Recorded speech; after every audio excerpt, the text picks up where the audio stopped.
करम और उसकी तौफीक से जामे तदरीस कुरान में हफ्तावार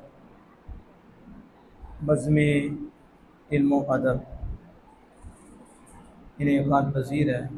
अल्लाह जल्ला वाला इल्म व अमल इखलास की बुनियाद पर इसकी हमें हर घड़ी हर लम्हा तौफ़ीक़ अता फ़रमाए।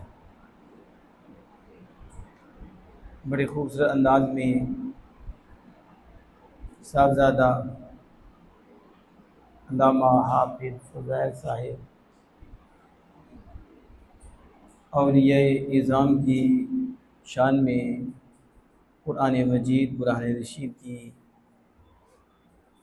आयत और हदीस मुस्तफ़ा सल्लल्लाहु ताला अलैहि व आलिहि वसल्लम की रोशनी में बयान फरमा रहे थे। अल्लाह जल्ला वाला इनके इल्म व अमल में और जितने भी यहाँ तलबा हैं सब के इल्म व अमल में बरकतें अता फरमाए और हमें इखलास के साथ पढ़ने और पढ़ाने की तौफ़ीक़ और इस राह पे चलने की तौफ़ीक़ अता फरमाए। हुज़ूर दाता साहब रहिमहुल्लाह ताला अलैह आप लिखते हैं, आज इब्राहीम अदहम रहमतुल्लाहि अलैह में आयत के गुफ्त संगी दीदम बर्रा अफकंदा व बरआन संग निविश्ता के मरा बिगरदा व बिखा गुफ्ता बिगरदानी दमश व दीदम के बरआन निविश्ता बूथ कि अंतला तामलु बिमा ताला फ़कीफ़ ततलबु मा ला तालम। हज़रत इब्राहीम अदहम रहिमहुल्लाह ताला अलैह से रवायत करते हैं कि आपने कहा कि मैंने एक पत्थर को रास्ते पर पड़ा हुआ देखा।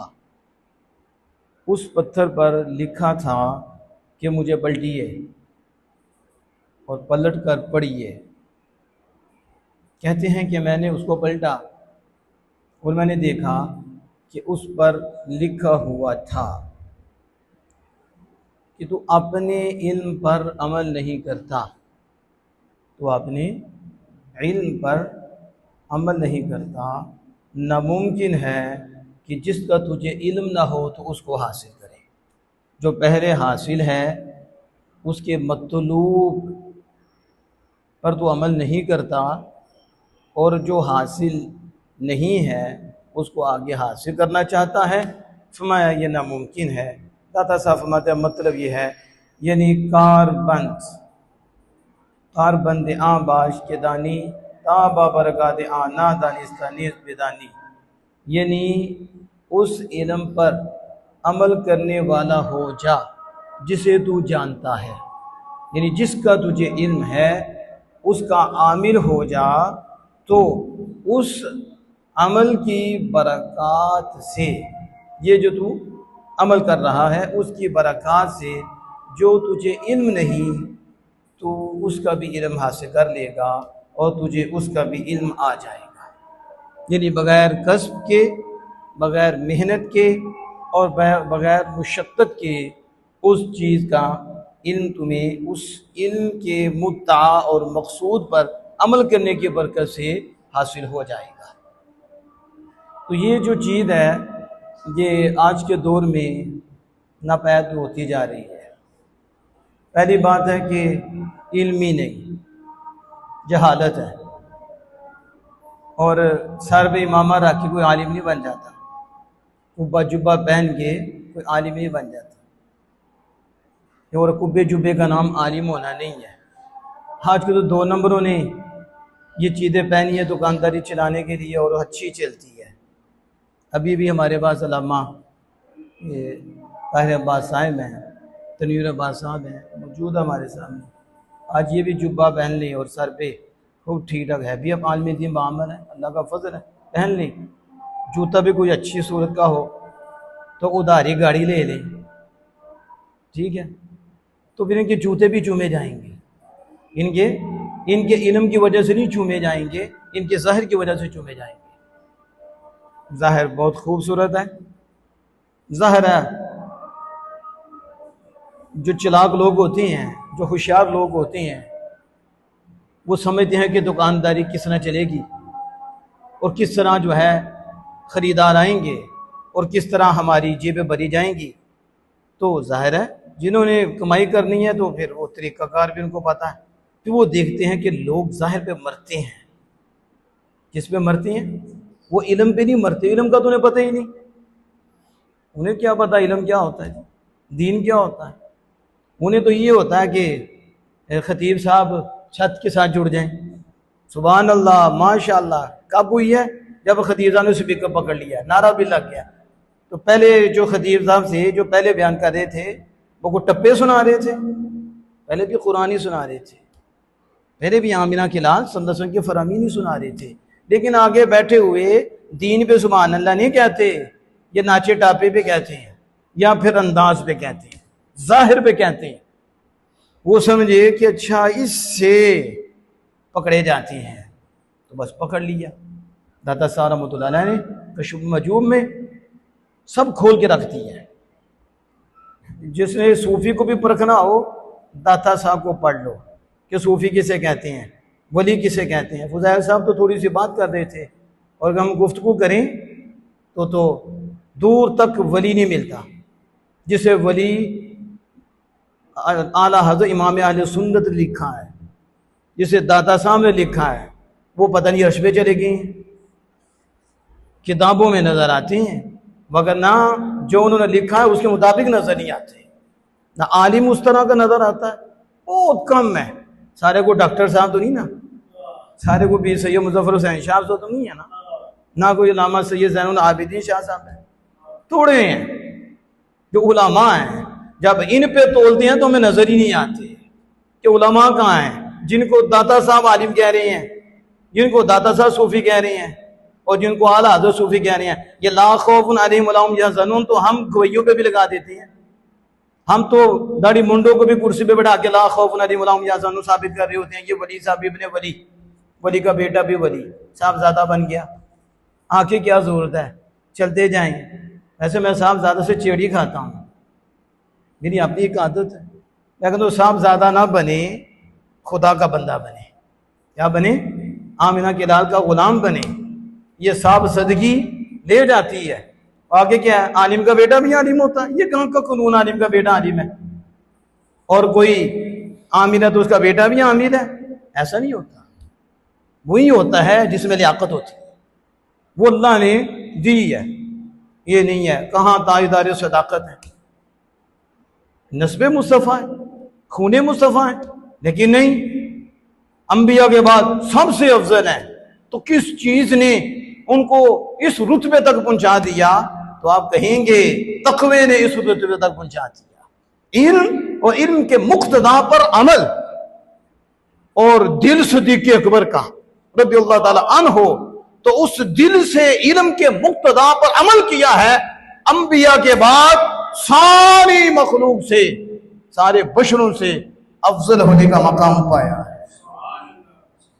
ये असल जो बात कर रहा हूं कि इब्राहीम अदहम है, ये सूफी हैं और छोटे सूफी नहीं है। छोटा तो कहना भी नहीं चाहिए। कभी इब्राहीम अदहम को भी तो पढ़े ना कि उन्होंने बादशाही छोड़ी थी, नहीं छोड़ी थी तो किधर गए थे?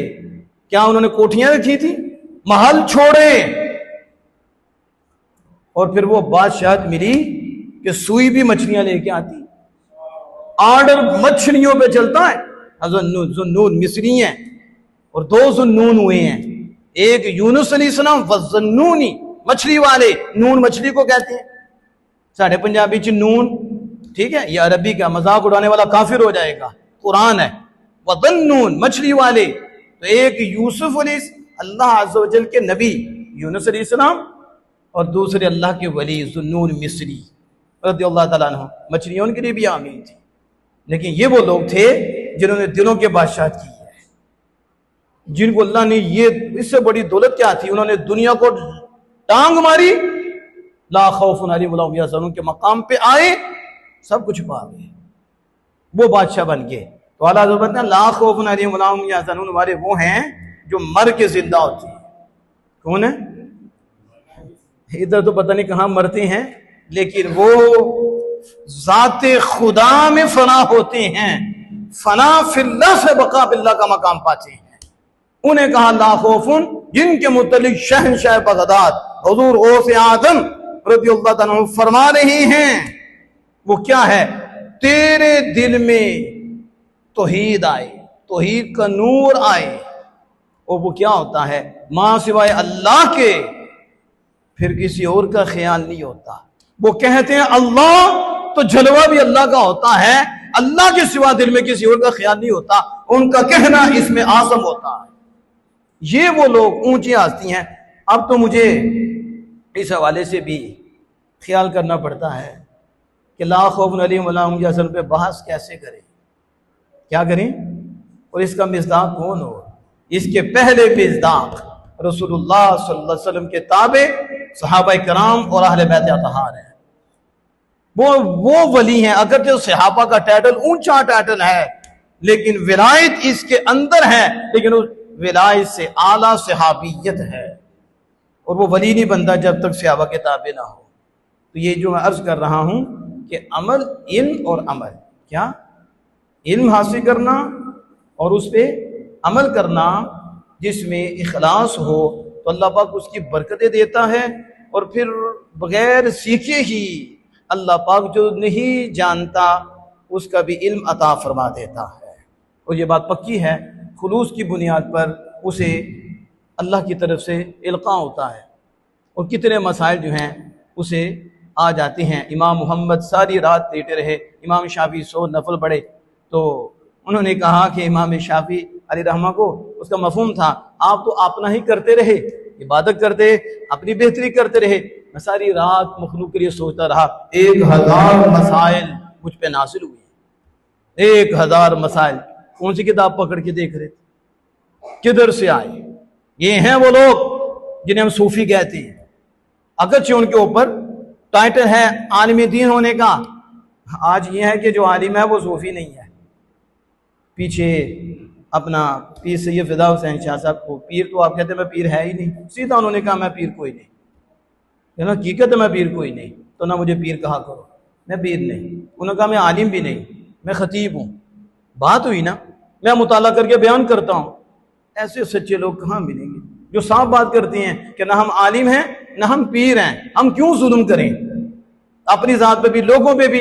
साफ कहते हैं ना आलिम ना पीर, हाँ एक काम है मुताला करके बयान करते हैं। ये बात तो उन्होंने उस टाइम ये बात की। यानी एक बात होती है इल्जामी भी होती है, समझाने के लिए भी होती है। उन्होंने कहा आज पीर होने के लिए, वली होने के लिए जाहिल होना लाजिम है। क्या होना लाजिम है? जाहिल होना लाजिम है, क्योंकि आलिम वली नहीं होता। ऐसे ही है शरीयत में, तो वली वही होता है जो आलिम होता है। लेकिन यहाँ क्या है, बस वही मैंने जो सुर्खी पोटा लगा लिए, तैयारी कर ली, सेटअप मेटअप हो गए, पुजारों पे बैठ के आगे पीर साहब आ गए। ठीक है, आलिम शेखुल इस्लाम भी हो, हाथों से चूमे जा रहे हैं और मुफ्ती साहब कदमों में बैठे हुए हैं, वो नीचे बैठे हुए हैं, वो स्टेज पे बैठे हुए हैं। जाहिल से जाहिल को साथ ऊपर बैठाया हुआ है और मुफ्ती साहब नीचे बैठे हुए, शेखुल इस्लाम नीचे बैठे हुए। उस मखलूक का क्या बनेगा जहां कुर्सी पे बैठने वाले जुहाला और फासिक हों और बैठने वाला भी उस मकाम पे ना हो और आलिम मुफ्ती कदमों में बैठा हो, क्या बनेगा उसका। और दाता साहब सबसे पहले इल्म का बाब रखते हैं। ये बातें उलमा को अच्छी लगेंगी और जो दीन को जानने वाले हैं उन्हें अच्छी नहीं लगेंगी, जो खुद इससे फिरे हुए हैं या वो जाहिल हैं। ऐसे भी हैं। दादा साहब रहमतुल्लाह लिखते हैं यहाँ, आए तो बदनी, तो जिसको चाहो सालिक बना दो। क्या बना दो? सालिक बना दो। जिसको चाहो आलिम बाअमल बना दो। वो हमारे दिए हुए लक़ब होती है। वो रब के मुस्तफ़ा ने तो नहीं दी ये लक़ब, लेकिन लक़ब का क्या है, कहते भरमार है, इतने लक़ब, शर्म आती। मैंने कहा दाता साहब होते तो क्या कहते, ख्वाजा साहब होते तो क्या कहते, जुनैद बगदादी होते तो देखते ये ज़माना कौन सा आ गया है, ये तो लक़ब भी लक़ब हैं। और इधर क्या है, उधर क्या था, लक़ब का नाम नहीं था, लेकिन इताअत खुदा और इताअत मुस्तफ़ा थी, फरमा बरदारी थी। दादा साहब फरमाते हैं हेज दर्जा नेस्त अंदर मर्तबा चू इल्म, अब मैं कि इल्म से बड़ा कोई रुतबा ही नहीं, इल्म दीन से बड़ा कोई मर्तबा नहीं है। चू इल्म, इल्म की तरह हो। क्यों? फरमाया जब इल्म नहीं होता तो फिर खुदा ताला के लतीफ़े के भी वो लायक नहीं होता, कोई लायक नहीं होता उसका, ना ये लतीफ़ा ना ये लतीफ़ा, कोई भी जिंदा नहीं होता, क्योंकि वो जाहिल है, और जो जाहिल होता है वो खुदा की पहचान नहीं कर सकता। खुदा की पहचान की पहली सीढ़ी इल्म दीन है, और ये फिर हमेशा रहेगा साथ, कहीं भी शरीयत पीछे नहीं होगी। जब शरीयत हटेगी कुछ भी नहीं रहेगा, शरीयत के बगैर कुछ भी मिल नहीं सकता। हाँ, शरीयत के बगैर फासिक फाजिर सब कुछ हो सकता है, लक़ब वाला हो सकता है, हकीकत में कुछ भी नहीं। चाहे पीरे तरीक़त हो, राहबर शरीयत हो, जहां भी पहुंच जाएगा रहेगा शरीयत के साथ। जब शरीयत से हटेगा फिर कुछ भी नहीं रहेगा। हालांकि आपने देखा एक मंबा होता है, एक चश्मा होता है, तो जब उससे पानी निकलता है और आके सैराब करता है तो आगे कितनी जगहों के सैराब कर जाता है, कितनी हरियाली होती है, सब कुछ होता है। और जब उसका मंबा से ताल्लुक खत्म हो जाए, यानी वो जो पानी दे रहा था वो पानी का सिस्टम खत्म हो जाए, फिर भी फौरन हरियाली खत्म नहीं होती कि उसी वक्त ही खत्म हो जाएगी, उसी वक्त भी नम खत्म हो जाएगी, ऐसे नहीं होगा। लेकिन शरीयत ऐसा मंबा है कि एक लम्हा के लिए शरीयत से अलग हो जाए फिर कुछ बाकी रहता ही नहीं, नाम तक बाकी नहीं रहती, बाकी कहां